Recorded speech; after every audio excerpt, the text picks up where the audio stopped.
website, eggcanada.com. Okay. We're just trying to, like I say, experiment a little bit with what we can do with the website because we're print guys. So Okay. it'll be a couple of days to get up, but I'll send you a link to it and all that. I appreciate I'm that. pretty sure I still have your email address in my inbox. So as I said, I'm curious about this whole mandatory coal legislation, the impact it's having on the industry.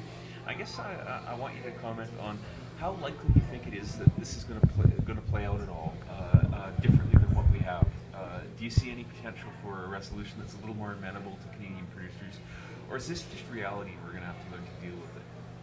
Well, it's really a weird situation. Country of origin labeling, was legislation enacted back in 2002, and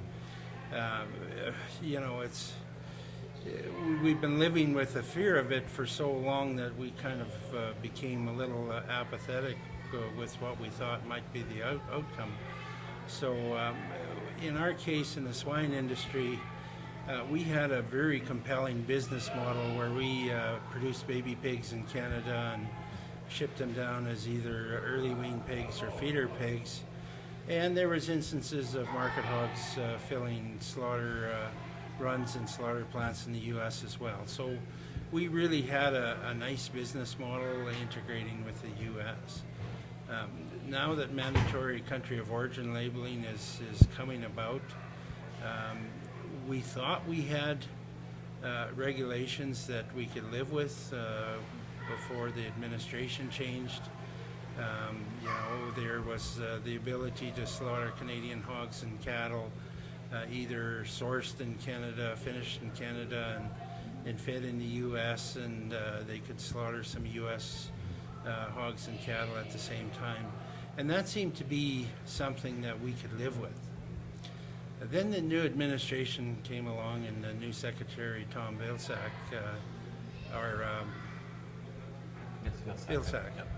it was said that, this isn't good enough. We actually want better restrictions on the flexibility of slaughter plants. Not only that, he threatened them with taking the country of origin labeling far beyond fresh meat and going to processed meat and cured hams and all that other stuff. And part of the threat was, well, perhaps some of the things that the large processors enjoy, like ownership of livestock and that sort of thing.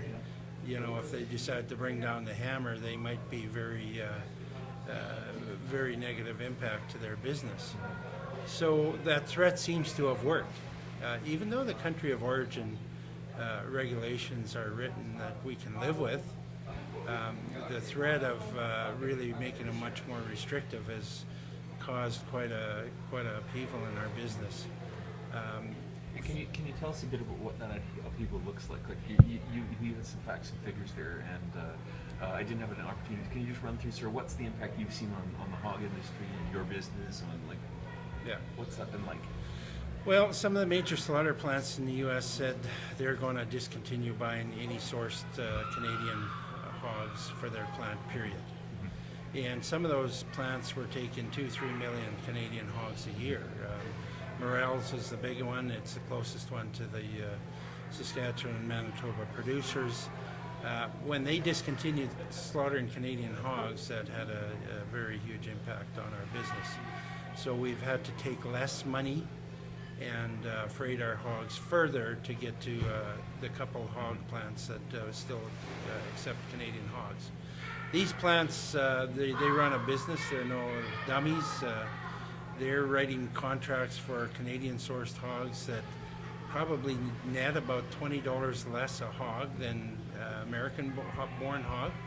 So on a $140 hog, that's 15% discount just for being Canadian.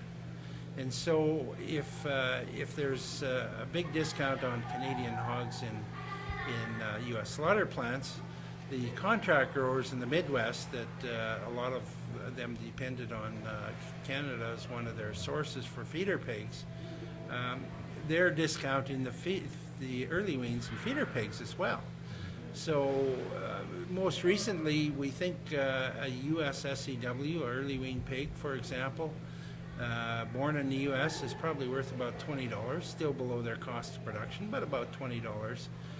Our bid last week was $6, so about a $14 discount.